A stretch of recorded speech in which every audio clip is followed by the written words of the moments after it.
BetMGM, the official sports betting partner of the Washington Nationals, invites you to catch hoops and hockey action at the BetMGM Sportsbook at Nationals Park. With a 4,000-square-foot bar, wall-to-wall video screens, 6 betting windows, and 17 betting kiosks, there's no better place to watch sports all year long. Enjoy daily specials while you place parlays, props, and future bets on all your favorite sports.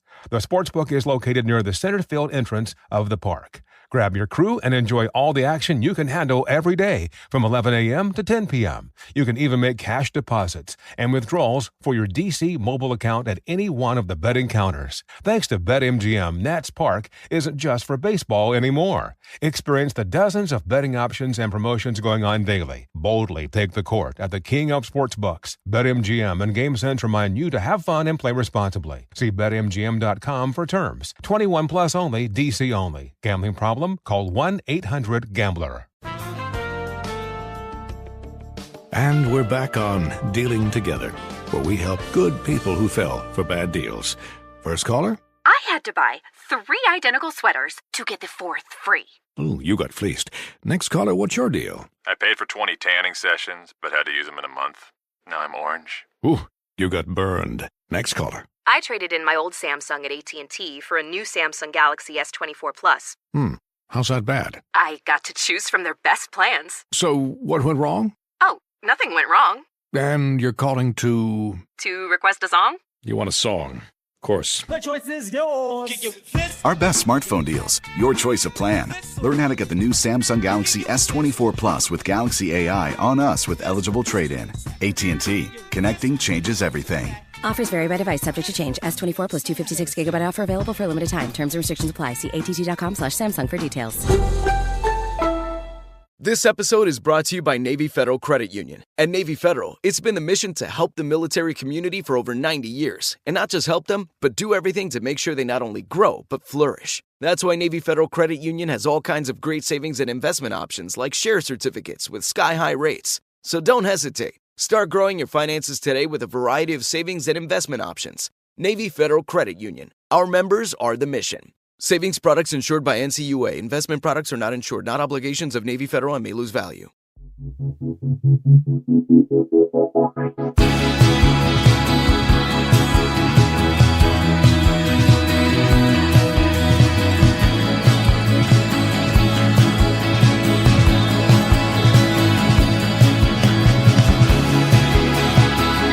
You're listening to 100 Words or Less with Ray Harkins. What is up, everybody? How are you doing this fine day? I'm actually in North Carolina right now. I'm in a hotel room. I'm recording this because, you know what? The podcast will be delivered to you no matter what is happening in my own life. That is the commitment that we have to DIY, punk, and hardcore, and all those beautiful things that we care about and discuss on this very show. I am privileged and honored to welcome Will Killingsworth, who played in, and still technically plays, in Orchid. He also played in Bucket Full of Teeth, which is ostensibly the reason why we are here, because the awesome people at Iodine Records just put together a discography on vinyl for the entire Bucket Full of Teeth collection. And there's 50 some odd songs on there.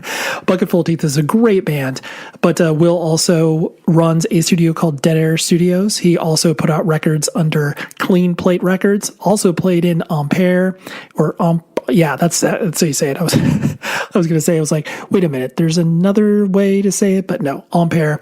And then, if I'm not mistaken, he also played in Ritual Mess, which was a studio project that was so freaking good and just kind of came out of nowhere. And all of a sudden everyone was like, you guys realize this is Orchid, right? And, it's really good. But Will is just a legend in the screamo scene, as it were. And I know the words legend is definitely thrown around a lot, but Will is contributing in major ways, not only to his musical output, but he also does so many cool things with his studio, because he really tries to make things affordable for bands of all shapes and sizes, specifically within the, punk, hardcore, power violence, screamo scene, whatever you want to call it. But he's been working at his studio and recording bands for 15 plus years, if not more. I actually didn't ask him how long he's been doing it, but regardless. And also, if you are living under a rock, Orchid is doing some reunion shows. They're playing some stuff in and around the Northeast area, like Boston, New York, stuff like that. They might be doing something on the West Coast. I'm not going to confirm or deny that, but it's going to be really exciting to watch them get a pretty incredible reception, because I know that many of the bands that have come back in that genre and played shows again are like, wait a minute, not only are these like the largest shows that we've ever played, but just the passion that just exudes from that room is awesome. So anyways, Will's a great dude, and let's talk about some things that you can do to support the show. First of all, you can always email the show, 100wordspodcast@gmail.com. I respond to all of those things, whether it's like, hey, Ray, you're terrible, or whether it's like, check out this band. How about you have this guest on? Because I want to say probably between 5 to 10% of the guests on this very podcast are usually from friends of friends, recommendations, people being like, hey, you should talk to this person who has this background, and let's do this. So don't be shy in reaching out. You can also leave a rating and review on the Apple Podcast page. It helps out tremendously. And you can leave a rating on the Spotify page as well. All of those things help out the great algorithm that we are all slaves to. Or you can just tell a friend. That's the best way of cutting straight to the punch. So let's talk about weekly recommendations. I've been doing this every week for pretty much all of this year so far. Actually, not pretty much, all of this year so far. And I've compiled them into a running Spotify playlist that you will be able to find in the show notes if you are so inclined. But this week, I'm incredibly excited because this is a record that honestly came out of nowhere for me. Came out in 2022. My friend, Justin, who runs a label called Dune Alter, loved what he has put out, but this band just, I don't know, missed my radar. The band is called Faetooth, Faetooth, and the record is called Remnants of the Vessel. And like I said, it came out in 2022, and it is unbelievable, sort of, stoner rock, doom, whatever you want to call that, with some Chelsea Wolfe-like vocals on top of it. And talk about two worlds that I just worship at the altar of. It is Chelsea Wolfe type vocals and stoner rock / doom stuff. So it was delivered algorithmically to me. And I was like, what the hell is this band? Like you love it when you trip across a band and then you just are stopped in your tracks and be like, I need to find out more. I need to listen to everything they've put out. So yeah, the record is called Remnants of the Vessel, and the band is called Faetooth. And like I said, link in the show notes, and you'll be able to listen to all of the running recommendations, whether or not you have heard of them or are a regular listener to the show. And you're like, listen, Ray, I know where to find this stuff, but I always got to remind people because obviously not everybody listens to every single episode. Anyways, let's talk to Will now, right? We can talk about the early Orchid days. We talk about, just recording. Just the awesome art that he's been able to capture at his studio and so much more. So let's go. Let's talk to Will.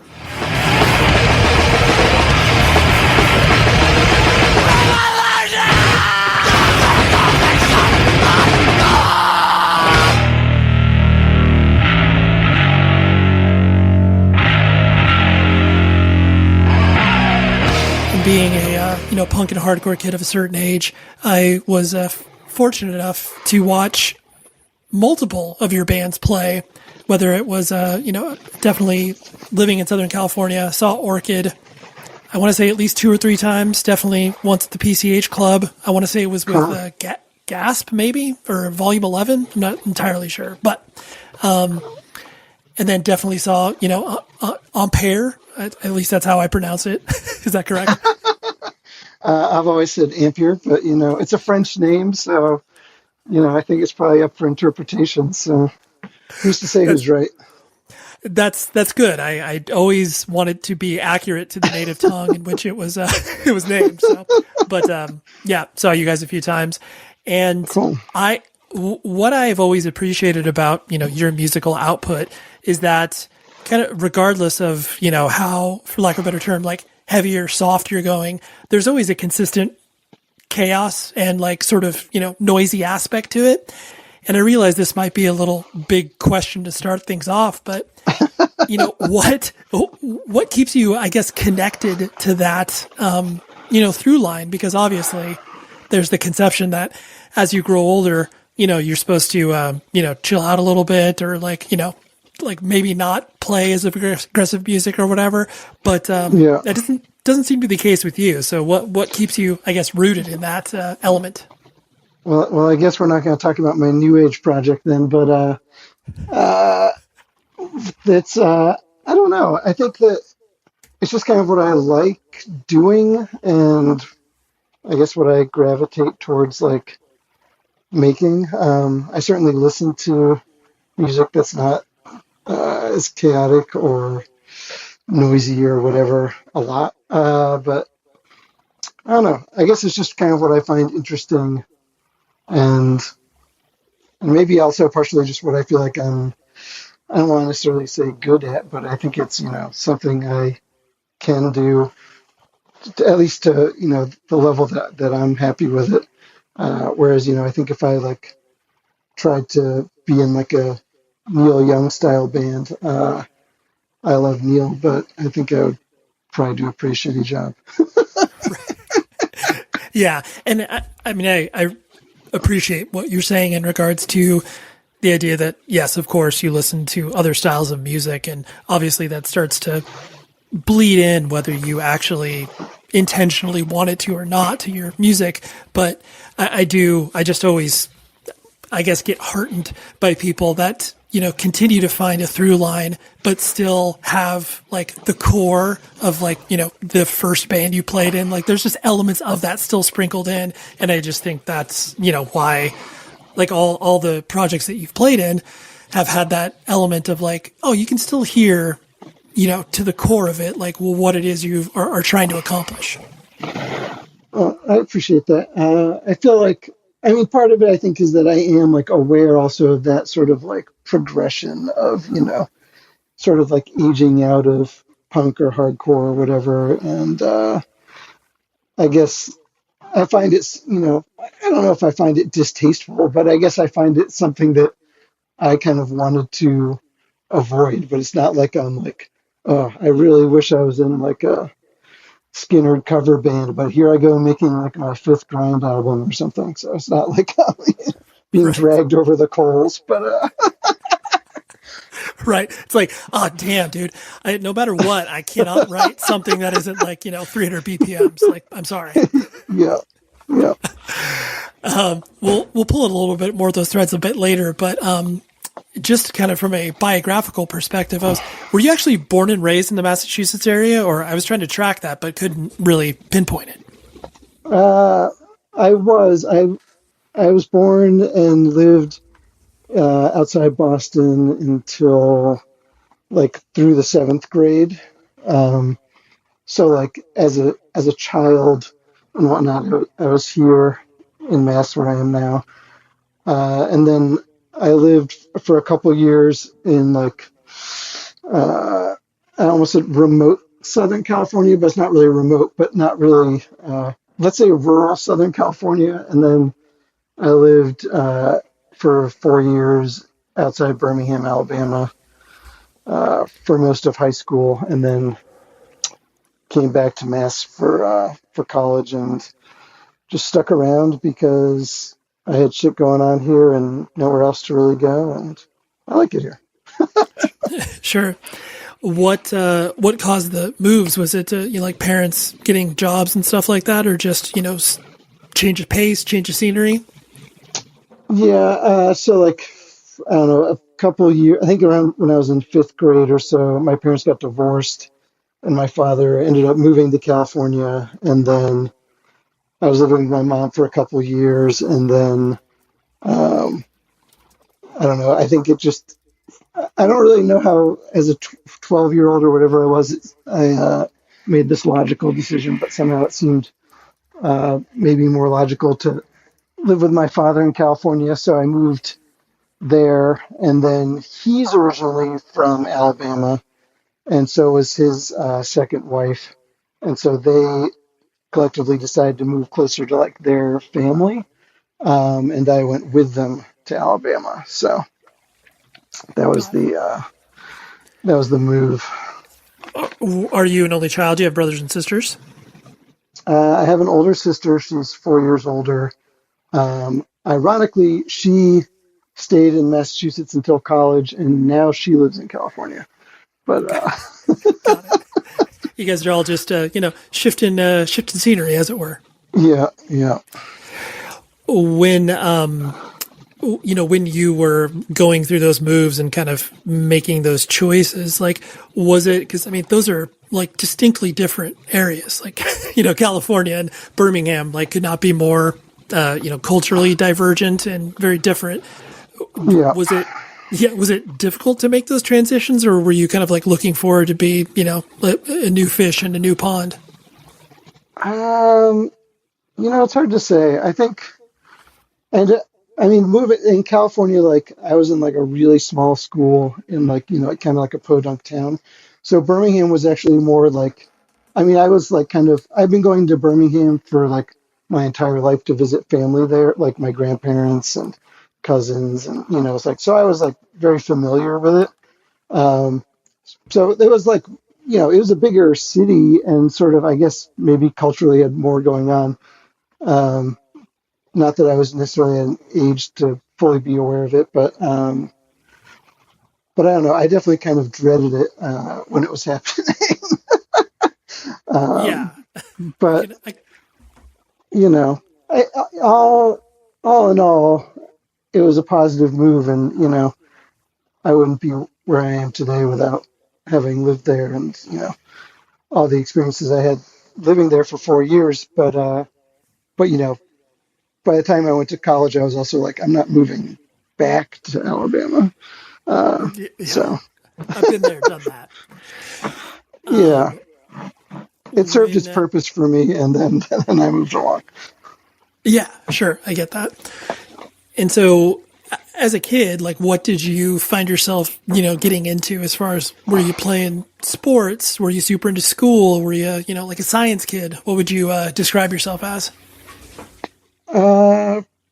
Probably, I mean, mainly like a nerd, especially when I got like, when I was old enough to be nerdy, I guess. So yeah, just school, like every kid when I was young, I was doing some sports, and then eventually you realize that other kids are good at sports and you're not. So you kind of like stop doing them or lose interest in them. Yeah, I don't know. And, I guess I was kind of always a little interested in music to an extent, but not like, it wasn't like a formative part of my childhood necessarily. Like I liked music, but there was like a piano in our house, but like, it wasn't like I wasn't like itching to play it all the time or anything, Right. Yeah. It's like you were aware of it, you were aware of the radio, and, like, I know this dovetails into another question I was going to ask you about. I know that you mentioned in previous interviews, like, the Beach Boys was kind of like your first awareness of music that you were able to attach a name to. And then I know Ramones and Dead Kennedys were huge for you in regards. Yeah, that was, oh, sorry. No, go ahead. Oh, I was going to say, yeah, they were kind of like a formative, or like, I kind of remember that being one of the first things where I was like, I can dub a cassette of this like album and like listen to it in my room kind of thing.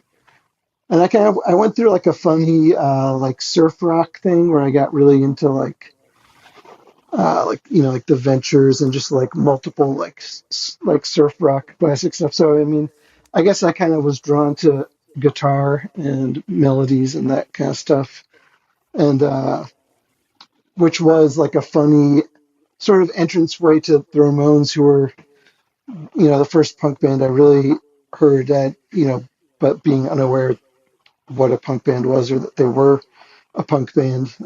But like it was like they covered like Surfin' Bird and what's that other? They cover another some dance or walk song. I can't remember. Anyways, and it was like weird because I was like, oh, I know, I like these songs. Oh, this band's cool. Like. Right. Now, when I listen to a Ramones album, I'm like, Surfin' Bird. But at the time, it helped. Oh yeah. Well, I think it's like, I always reflect on, those early musical experiences from what people have shared in the show and like my own personal taste, where it's like when you get exposed to certain things, like I distinctly remember getting exposed to the Monkees in relation to the Beatles. Oh, but yeah. But it's like I liked the Monkees better for a long time because they were like on TV and I felt like they were cooler than the Beatles, but it's like, no, like not at all. But that was like your first exposure. So it's like that's what you get into. No, I mean, I'm 100% on that same trajectory. I loved the Monkees. I still think the Monkees have tracks, I think most of them were actually written by Neil Diamond, but who also, if I'm skimming by the radio and he's on, I'll stop. But the Monkees I think are great. I would watch the TV show. I assume it was reruns, like when we were kids. I don't know, but I would watch them. I thought they were funny and had like all the tapes. Yeah, and I didn't really care about the Beatles, so. Totally. Which is like, as an adult, when you say that, it's insane to hear, but at the same time, it's like, that's, like you said, that's what you're exposed to. I've still never like actually bridged the gap into the Beatles. I've gotten into George Harrison solo stuff, and I just recently got into some Paul McCartney solo stuff, but like, there's something about the Beatles that I feel like it's almost like, they're obviously good. Right. But like I just like I don't know, it's like I already know all the songs, so it's like listening to the album is just kind of like, yeah, I know these songs. Like I don't know. Right. You're like, I'm not discovering anything new here. Yeah, it's like this is like it's almost like part of the air you breathe, I feel like. So it's kind of like, yeah, like I hear these often anyways, like I don't really need to like put this on. But at some point I'll probably, I don't know, have some crazy Beatles deep dive, and get all into it, but it hasn't happened. Right. I'd still take the Monkees. I love it. What drew you in, like, as you started to get, exposed to the Ramones and, like you said, with Dead Kennedys as well, what kind of drew you in? Was it the fact that it obviously didn't sound like anything you had heard before? Was it the energy? What kind of drew you in? I don't even know. With the Ramones, I'm not even sure. I mean, I guess it was just the energy, or like, because I was getting into like hair metal and stuff like that around a similar time, and it all just felt like, I don't know, a little more like rockin', for lack of a better, like, like at whatever, I was like 12 or 13. Like it just seemed a little extra something to me, a little extra exciting or whatever. I'm not even sure, like, it seemed like dangerous or, like anything. It just seemed cool. But yeah, and then the Dead Kennedys, I think that was like a year or two later for me, maybe just a year, but like, I guess I feel like by that time I was starting to become like a bit of an angsty youth, and, so that I could tap into the angst and sort of like frustration of life and jocks and whatever. The Dead Kennedys were there for all of that. And also being a nerd, like, I mean, well, Jello might have proved to be a tool or not over time. I don't know. I kind of don't pay too much attention to him, but I don't think he's maybe the ultimate dude that I thought he was when I was 15. But I mean, the lyrics are smart and they're clever and they're funny and angry, and to me, like, those are all things that I like related to, I guess. Sure, absolutely. And I think too, it's like when you are that age and you start getting exposed to these things that are perceived and truthfully are like intellectual, whether it's just like, oh wow, my world is getting bigger because they're talking about, using the Dead Kennedys, where it's like, oh, Cambodia, like what's happening there? I know it's a country, right, but like, what? And then you just start to think about things a little bit differently because you have only heard about them in like maybe history class. For sure.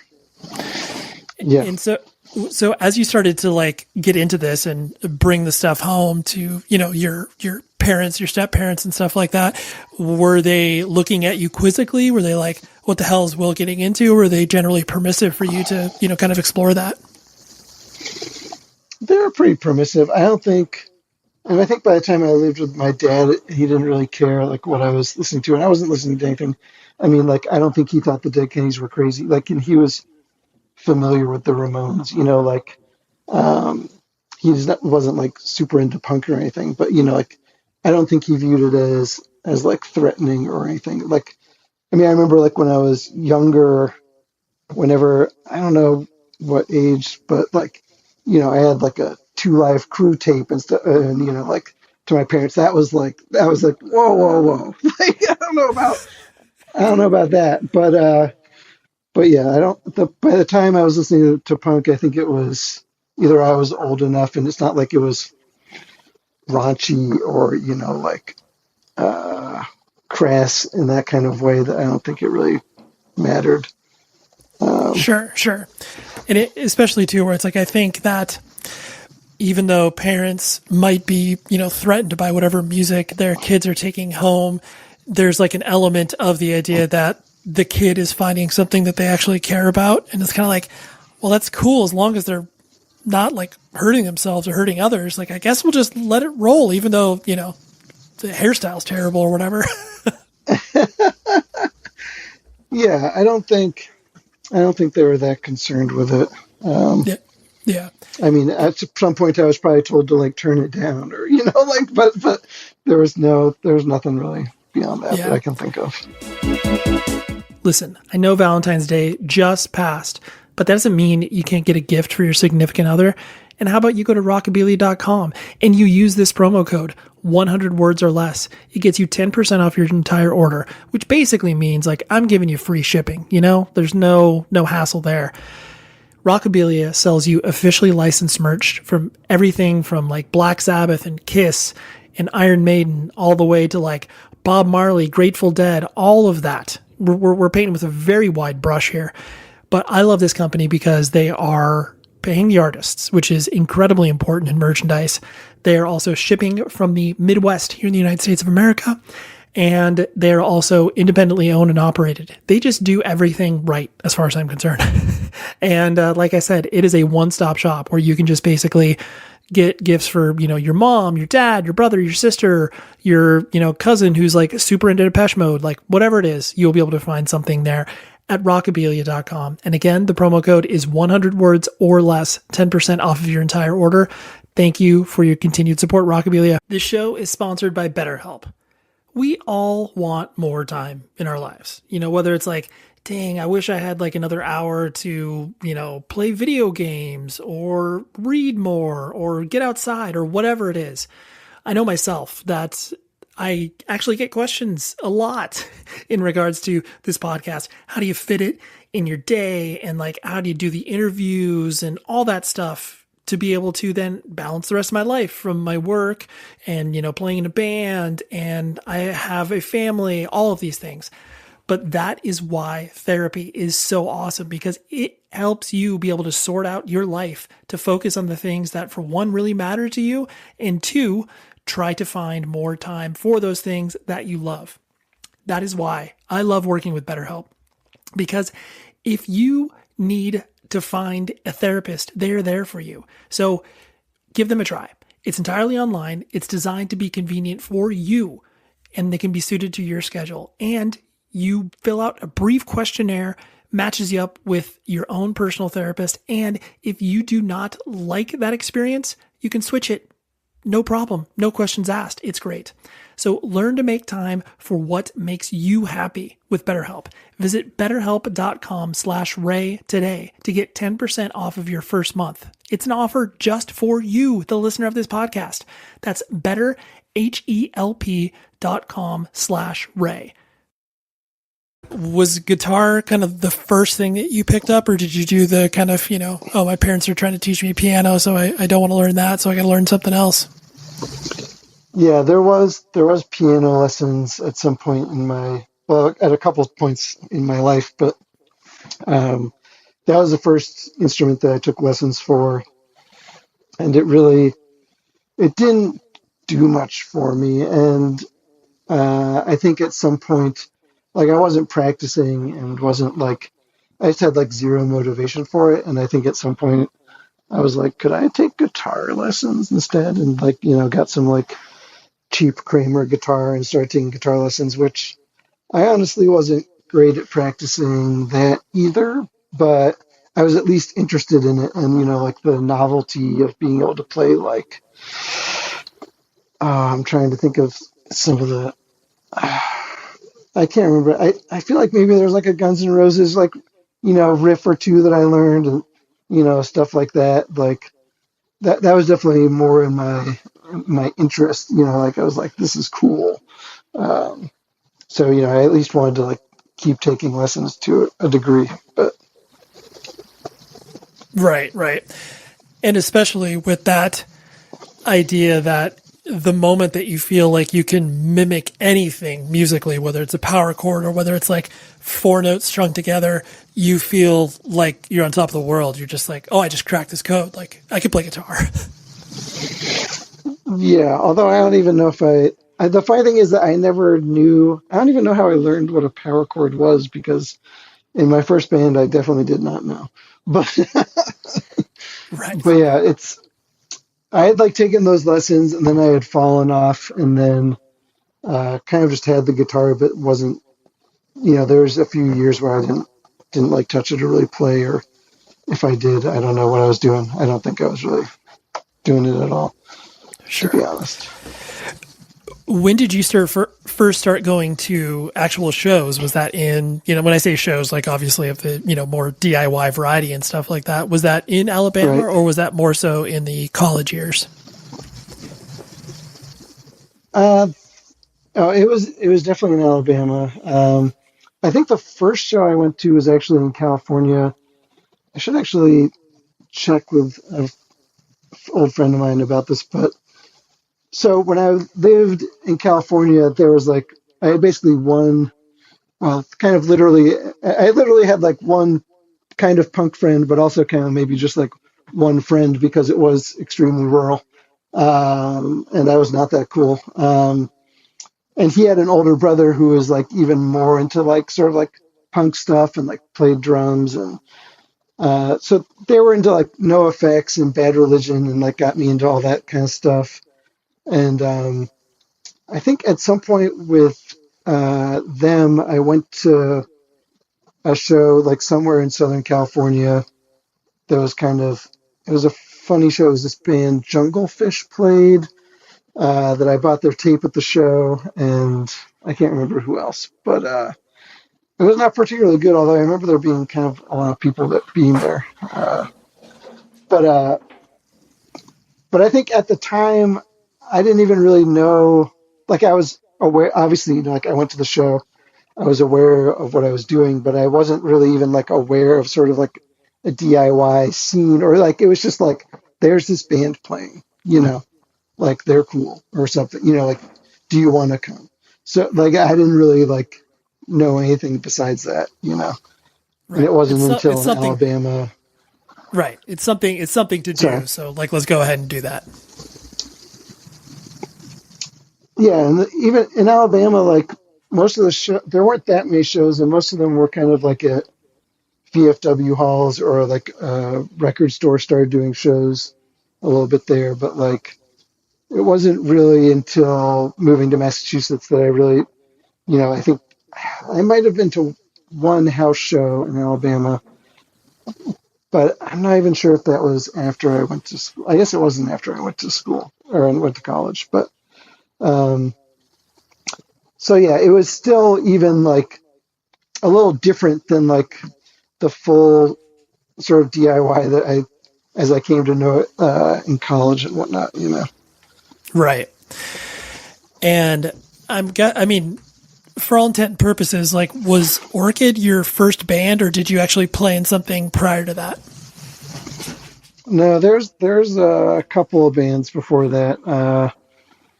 Like the first band was just like my friend and I, like the one other like punk that I met at school in high school in Alabama, who's pretty much who got me into like most of like, like sort of like got me aware of like what was happening, and like sort of that there was like a current community kind of like when I was living in California, it was like the stuff I was aware of, like Bad Religion, NoFX, Dead Kennedys. I was just like, these are other bands and they're cool and I like them, but I didn't really know, like, sort of, I had no context for it. Like, it wasn't different to me than any other band or, like, anything. I didn't really understand. It wasn't until when I was in Alabama and, like, went to a record store that was, like, only selling punk and, like, saw, like, my first, like, Maximum Rock and Roll and, like, like, sort of started to, like, get the bigger picture that, like, this is, like, a whole thing. Like, it was kind of like it all opened up, but so I've drifted away. But the first band, it was just me and that friend, and then eventually we had someone else playing with us. But it was kind of like we could barely play our instruments, and it was kind of like we played a couple shows, but it was pretty bad.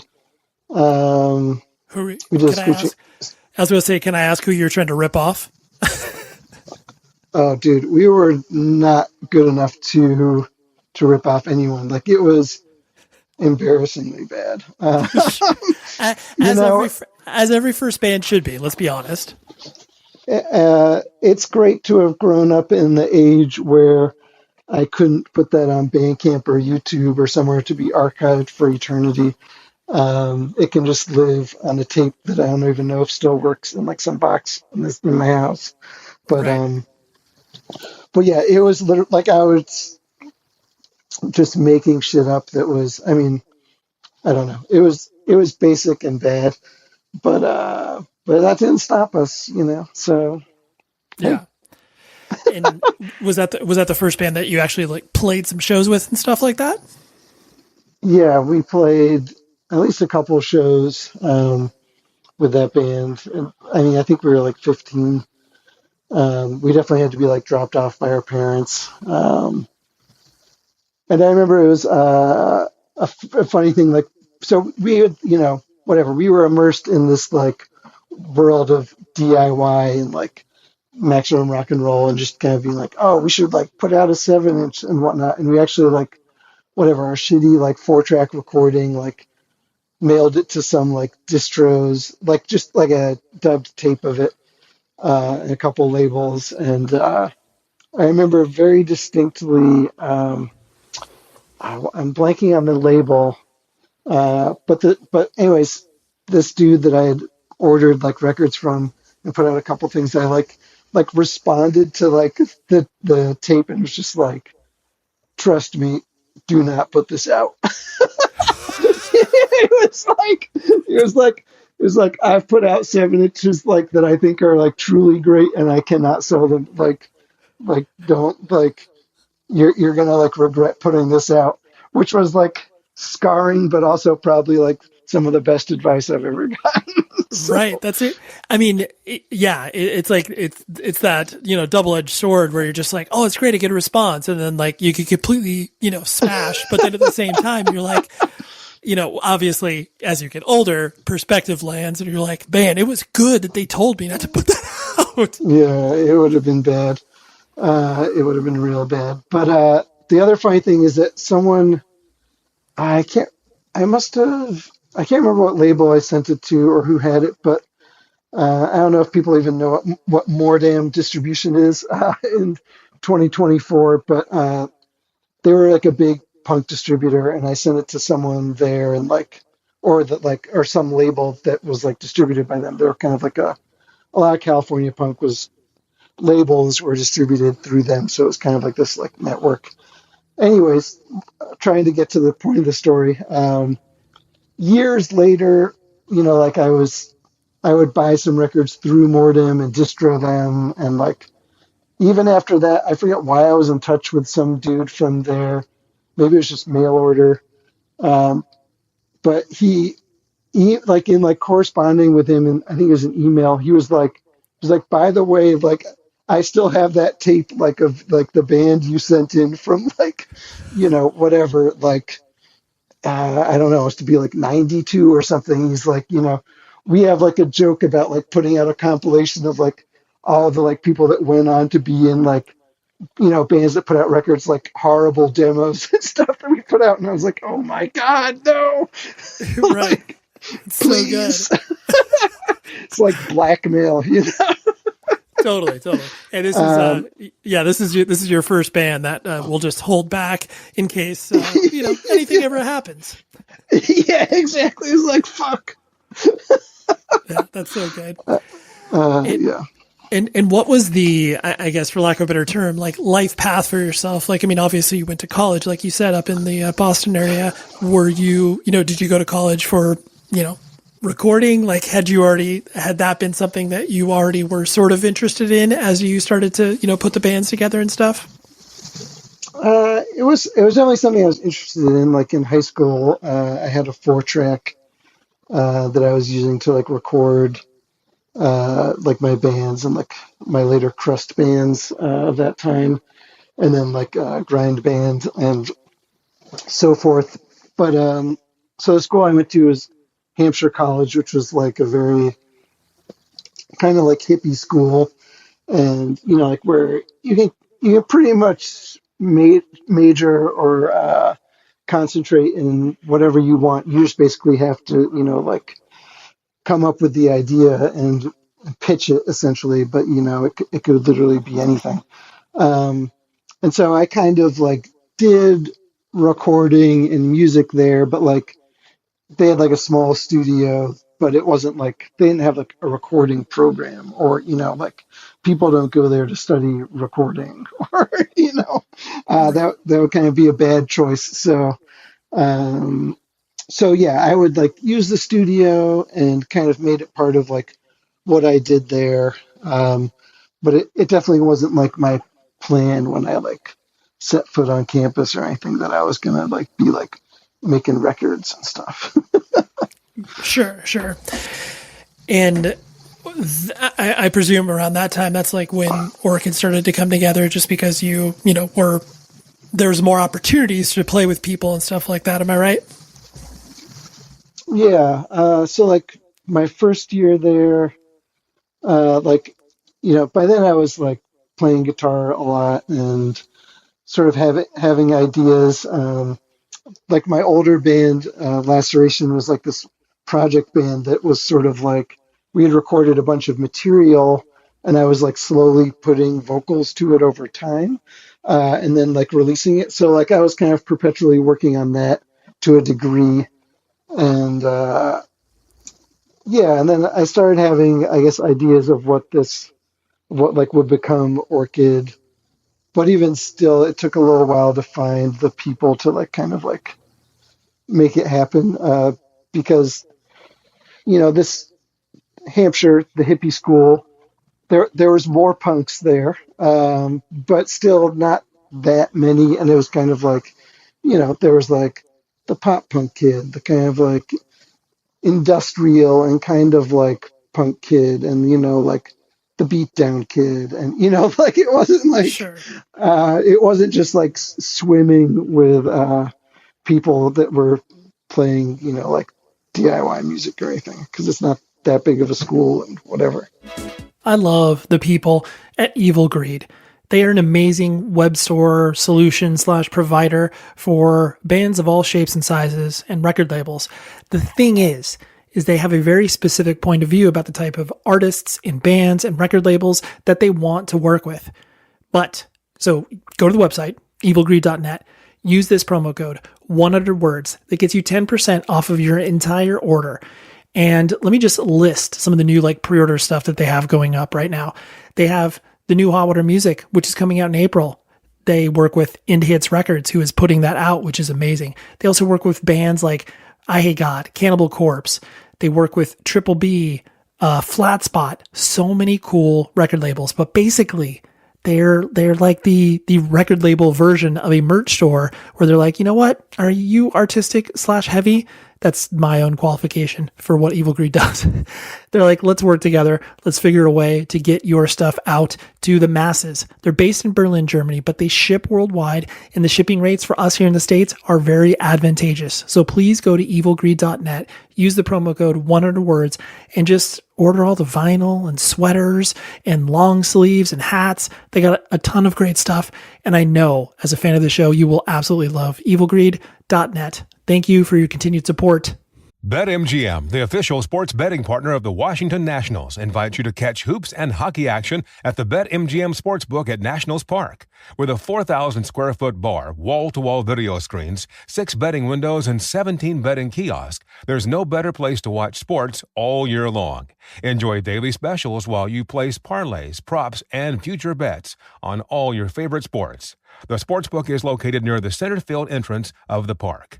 Grab your crew and enjoy all the action you can handle every day from 11 a.m. to 10 p.m. You can even make cash deposits and withdrawals for your DC mobile account at any one of the betting counters. Thanks to BetMGM, Nats Park isn't just for baseball anymore. Experience the dozens of betting options and promotions going on daily. Boldly take the court at the king of sportsbooks. BetMGM and GameSense remind you to have fun and play responsibly. See BetMGM.com for terms. 21 plus only, DC only. Gambling problem? Call 1-800-GAMBLER. Then once you started to obviously put music out and play with Orchid and obviously start to get outside of, your local scene and everything like that, did, how did touring stack up for you as far as like, was it what you anticipated? Was it, exciting? Was it a total grind for you? What was or maybe it was all of them?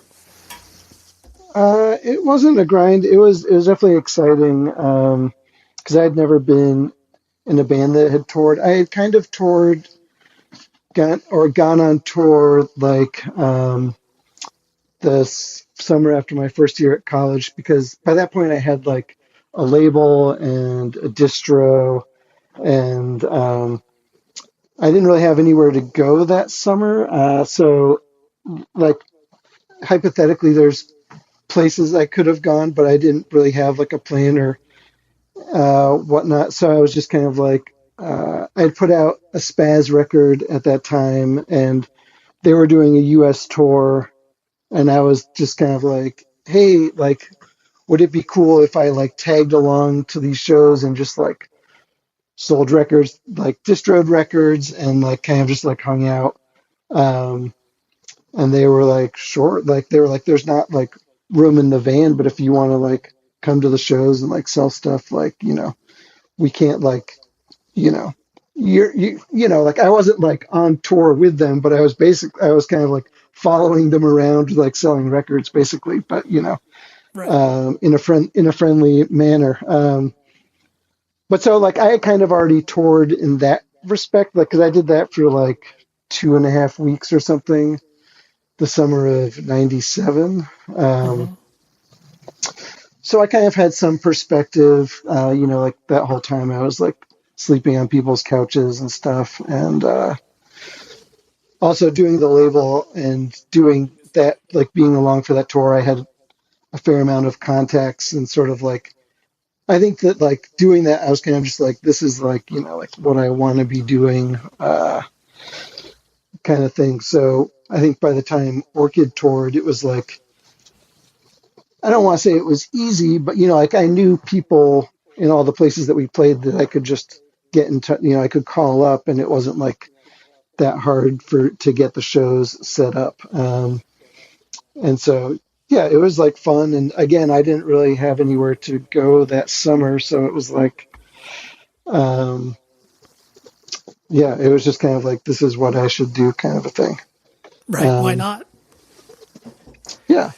I mean, setting things up then like pre-email days, etc., was definitely like a bit more work, because you had to call everyone, you had to sort of like get directions to where you were going, and you had to pay more attention to like in advance to knowing like what time you had to be places and how you were going to get there. And, it was you kind of had to be a bit more responsible in that regard. But I think for the most part, I kind of liked that shit, because that's the kind of fucked up brain I have. So Right. So yeah, I don't think it was a grind. It was like work, but it wasn't work that I was averse to or anything. Right. Yeah. You kind of liked being the, tour manager, band dad or whatever. It's like, all right, here's the logistics. Here's how we get here and all that sort of stuff. Yeah. Yeah. Were you actually, like you said, were you actually setting up the shows as well? Did you play, booking agent for Orchid as well? Oh yeah, definitely for the first tour or two, because I mean, literally, no, everyone else in the band hadn't toured before. Some of them had been in bands, but like hadn't really gone, beyond like a state or two away, And I mean, it's not like I was like a touring pro either. I don't mean to make it sound like that, but right. But like I'm saying, I knew people in Florida, I knew people in Atlanta, in Virginia, like the Carolinas, like, and even if I didn't, I could ask my friend that lived a state away, like, hey, who should I call to talk to about playing in Philly? And they'd be like, oh, you should play, here. And so it was like, it's not that it was easy, but like I already had a bunch of contacts from doing the label and whatnot that, I think I forgot what the initial question was, but so I was doing the booking, yep. It was just that kind of natural, like no one else knew someone in Florida that could set up a show. So it was just like kind of fell on me, which was, or, not fell on me. I think I was, again, down for it. Right. But so it just made sense, Yeah. Yeah, absolutely. And that's the thing where it's not like roles are generally defined in bands. It's just one of those things where it's like, oh yeah, like Will knows people, like you said, in Florida and these other places. And it's like, oh, hey, Will, do you think you can find other people in other places? It's like, oh yeah, sure. And then you just kind of like fall into it as opposed to like, not like you're being like, I'm going to be the booking agent for our band. Yeah, 100%. And I mean, like, by the time, I don't know, like our third tour or whatever, we had like, as a band, we had amassed contacts and like, other people, people in the band like knew, like all of our like worlds were expanding at that time. So then it started to get a little more like, I would still book, probably at least half of the shows, but other people were like, oh, like this dude in Texas like wrote me and like, like, or like we traded records and he'd like to do this or whatever, it's like, cool. So, like it eventually wasn't like all on me or anything like that, but, right. But yeah, in the beginning, that was just sort of the natural way of things. Yeah, absolutely. And I know that like I'm going to use in air quotes, like the music business, as it were, where it's like, I mean, you like clearly the DIY scene like was not focused on any principles and practices of what the music industry was, but you had to start dealing with certain business implications of like, okay, we're getting paid this much for a show and, we're going to spend $2,000 to record a record or whatever the case may be. Did you also, did you like that aspect of it? Like we honestly didn't really think about it that much. And, gas was cheap and we weren't like paying out of pocket, but we weren't getting paid a lot. But I don't think as long as we had gas money, like we weren't really like, no one was really sweating it. Like it was kind of like we were either going to be on tour or most of us were going to be back at our parents' houses or, like it was just kind of like, yeah, this is fun. Like we had pretty much no expectations other than just like hoping to play a cool show and hoping to have gas money to get to the next show. And, that was like literally about it. Right. And while you were obviously doing this, you were also building your chops in regards to, recording bands and obviously putting the, the thumb on your band as far as the way you record it and stuff like that was, because I know like when band members are developing interests that are obviously going to help the band, but they're also like exciting opportunities outside of it. Was it one of those things like you felt not pulled in two separate directions? Cause it's like, yes, of course, like Orchid and, a lot of the projects you did after, like there was, a level of activity, but it never was like, all right, I'm on tour 10 months out of the year. Did you, I guess, feel like you were, traveling on two different paths where it's like, yeah, ultimately I'm just going to be recording. I'm not going to be, touring all the time? It didn't feel like that. And I think in some ways that's not quite the real timeline. Like most of Orchid happened like while I was still at college and, wasn't really like I was recording some bands there, like I mentioned, but I could definitely count the recordings on two hands, maybe just one that I did during that time period, like of bands. And the Orchid, like self-titled. Well, I mean, I recorded the Orchid demo at Hampshire College, but then it wasn't until like our last record that I recorded Us Again.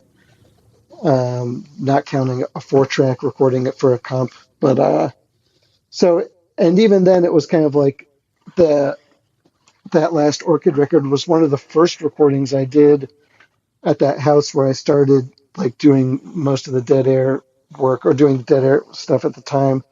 So it's kind of like they weren't really crisscrossing that much. I was like hopeful that other bands would like be down for me to record them, but I didn't have clients, or I don't think at that point I had charged anyone any money for any recording I had done. So, like it was not, there was not really a conflict there, I guess is all I'm saying. Right. It's like, yeah, you didn't have to worry about the two parallel paths. Yeah. With the, because I mean, you have been incredibly prolific with your studio where it's like, you look at your website and I love how you have all the bands that you've recorded in alphabetical order and everything like that. Beautiful. Just like chef's kiss on that. Thank you. You're welcome. The sad thing is that's, I think 7 years without being updated. So I've got, right. I need like a weird weekend or something to just like try and update it all, but I don't know when that will ever happen, but yeah, it probably should at some point. Yeah. Is it one of those things where, recording bands and being, active, and obviously the ethos of the studio is making, recording affordable for, punk and hardcore bands. Beyond the fact that it's like your job now, what keeps you attached to that? Is it the fact that you get to, help bands get their stuff out there? Like attached in terms of like affordability, you mean, or like interested in like doing like audio work in general? Yeah, audio work in general, and like your, the thesis statement of your studio. I mean, it's just kind of like I guess it's just what I like doing, and I think I'm, decent at it. I don't know. That's about it. And, I certainly don't want like a real desk job or anything. So, the idea, since I was like in high school and angsty, like I had, like a couple jobs, I was like, I don't ever want to have a boss, like if I can prevent it. So, like that's definitely still like a goal, even though anyone who runs their own business knows that there's certainly downsides, but, sure. But, it's like at the end of the day, I don't really have anyone specific to answer to. And even though I have like a lot of responsibility or things that I feel responsible for, and like in terms of like working on things and work ethic and getting back to people and stuff, like it's not like, whatever, if I didn't want to do work today or if something came up, like whatever, like I can also just not do that.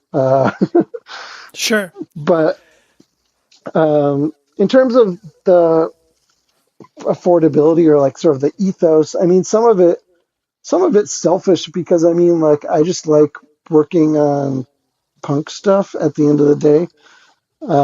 It's just like what I like, like working on a hardcore record or something. It just feels good. Like I know I can see where it should be.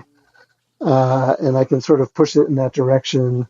And, early on in the studio, days I was putting up flyers and I recorded like some new metal bands, like, you know, uh, just like embarrassing, like hippie funk band, like stuff like that. And like, I really didn't enjoy that.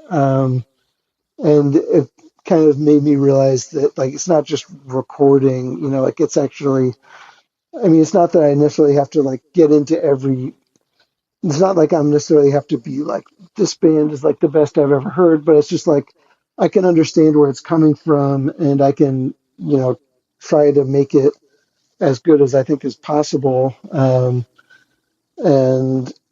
I don't know. So like in the interest of wanting to work with punk and hardcore bands, it's like, it's not a lucrative band to be in. It's not like there's a lot of money around, so I at some point realized, like I don't really want to move into like a nice facility with like a huge overhead where I have to start charging a ton of money because the bands I want to work with won't be like, they're not going to want to pay like $1,000 a day to record like their, like hardcore recording that they could bang out in a few hours. Like it's just not, that just doesn't make sense. So I kind of just always wanted to be the guy that those bands could go to because I want to work on that music.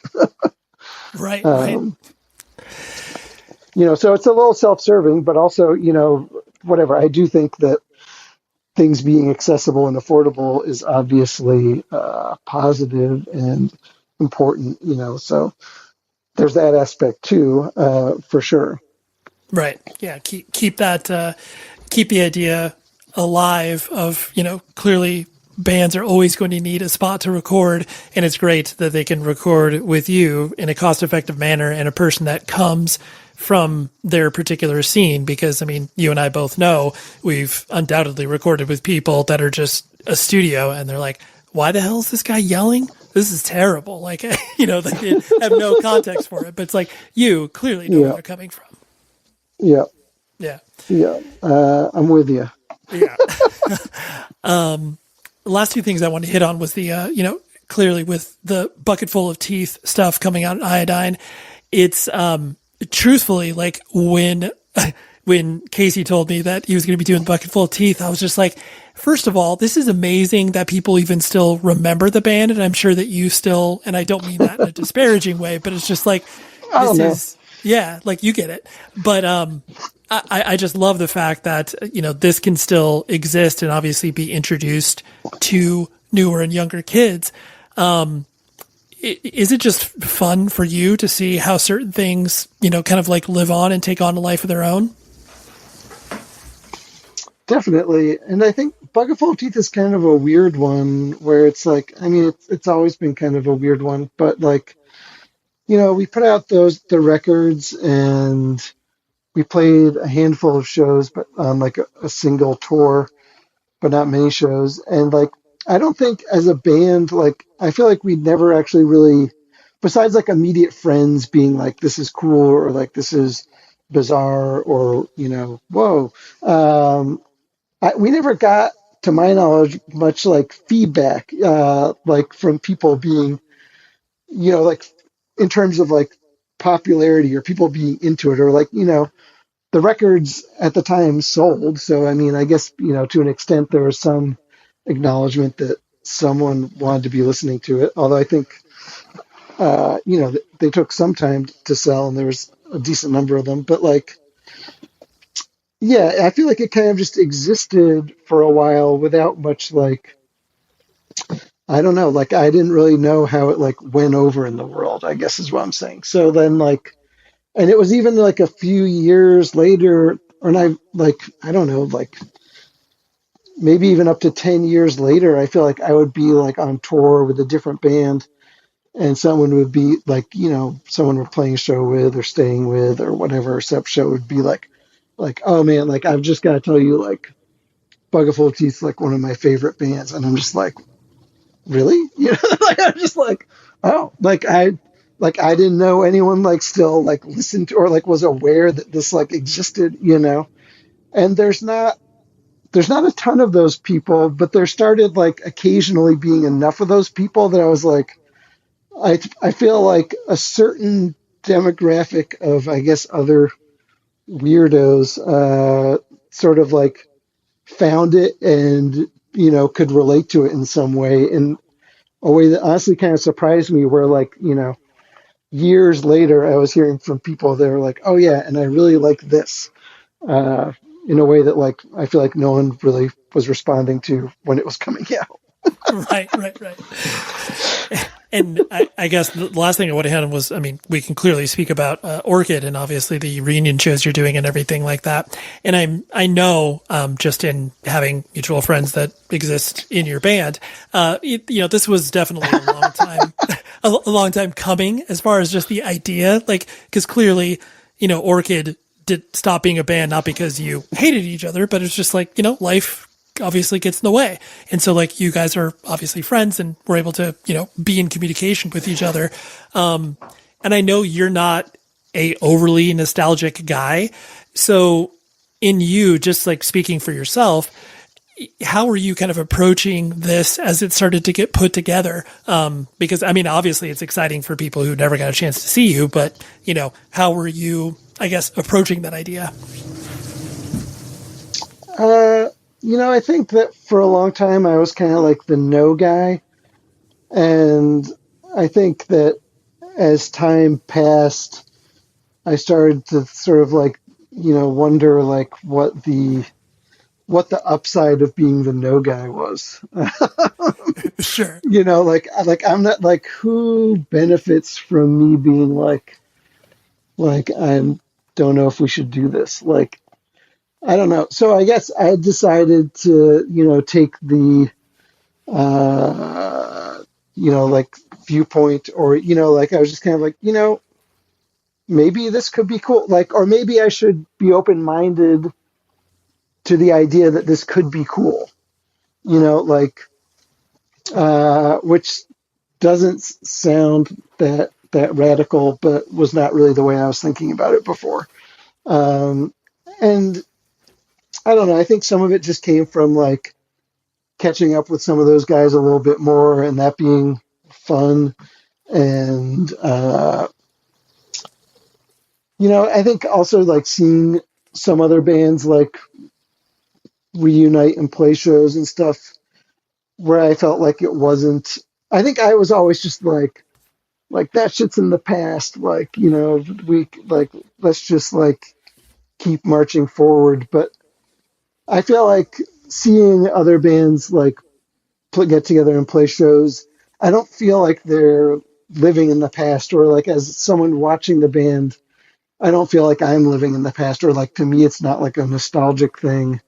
It's just cool or fun, or, you know, like, so I guess I'm just trying to be open to the idea that, you know, like playing a few shows doesn't mean like the destruction of like the legacy of the band or something, and that, you know, maybe it's fun, you know, like, and maybe people enjoy it. And, you know, like that sounds nice. That sounds pleasant. Like, I don't know. And also it's just kind of like, you know, we're all getting older. So it's kind of like, I don't know. I don't think we're going to be 60 playing like the first Orchid show in 30 years or whatever. So it's kind of like, you know, maybe we should be, you know, like, it's kind of like, if it's going to happen, it's, you know, like there's kind of like a timeline, like where it would make sense or not. So it's kind of like, you know, maybe we should seize this opportunity or chance to like do something that could be cool and find out if it's cool. Like, I don't know. Right. No, I appreciate you describing that, because I just, the idea of being able to, you know, play shows and obviously get together with friends and do all those things, like just that fun nature of it.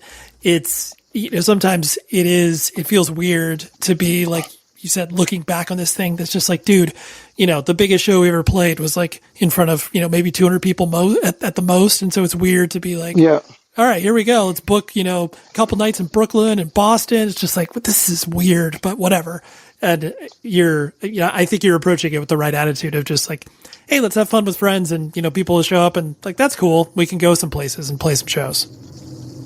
Yeah, I mean, and part of it is kind of like a reckoning with what, the shows or whatever, like what Orchid in 2024 looks like, and I think that was another thing to me where I was like, kind of like, it's never going to be the same as it was.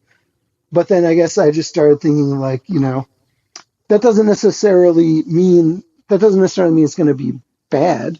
It's kind of like, how can we make that cool, or like, how can we approach it and like have it be a good time? And I think for me, part of when we were like sort of like figuring out the logistics of things, and like we were all open to the idea of playing shows at some point, and there was sort of the discussion of Brad was the original bass player, and then he had to leave the band for a bit, and he was replaced by Jeff Garlock, and who played until the rest of the band, ran its course. And so it was kind of like, well, they're both interested in playing shows, and it's kind of like, how do we approach this? And sort of the logical answer was, every other band Brad was in pretty much except Buggerful of Teeth, he played guitar in, and he's ultimately more of a guitarist, I think, in my mind and his mind, really, than a bass player anyways. It was kind of like, well, Brad could play second guitar, and then in some ways it's more like the recordings, which have multiple guitar tracks. Right. But it's also like, this is like it's not a reimagining of Orchid, but it's kind of like, it is different. It's like, we're doing this differently than we did before. Like, it's inherently different. Like, this is what it looks like when all of us are together, like, which we've never done before. So I think that's kind of like, to me, that's kind of like makes it a little more fun.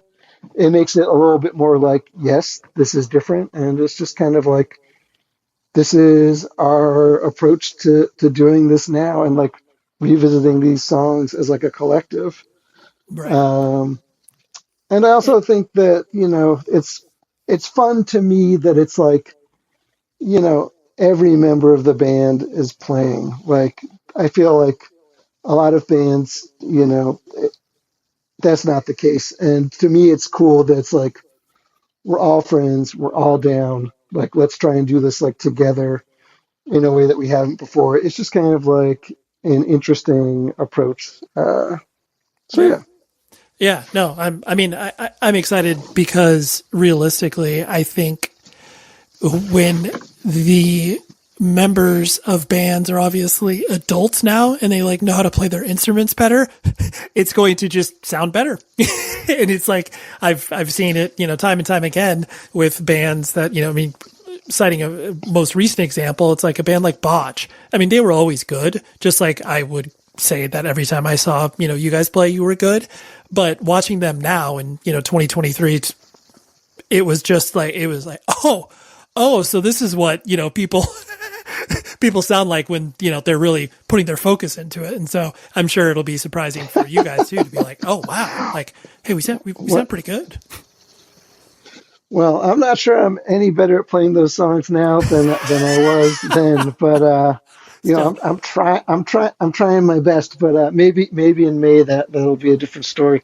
It's a work in progress. But yes, well that's good. That's good. Well, the last thing I want to hit on before I let you go is like you like hiking a lot, and obviously you live in an area in which you can hike. What draws you to that? Like, is it just the simple act of obviously getting out in nature and, touching the ground, so to speak? What say you about hiking? That's a good question. Part of it I've realized is that there's, for me, the part of enjoying the hike is, the reward of getting to some sort of like overlook or something. Like if I'm just on like a hike that has like sort of like no exciting overlook, and not doesn't even have to be that exciting. It's less interesting to me, or like so there's part of it where it's like it's attaining like some sort of like weird like reward at the end.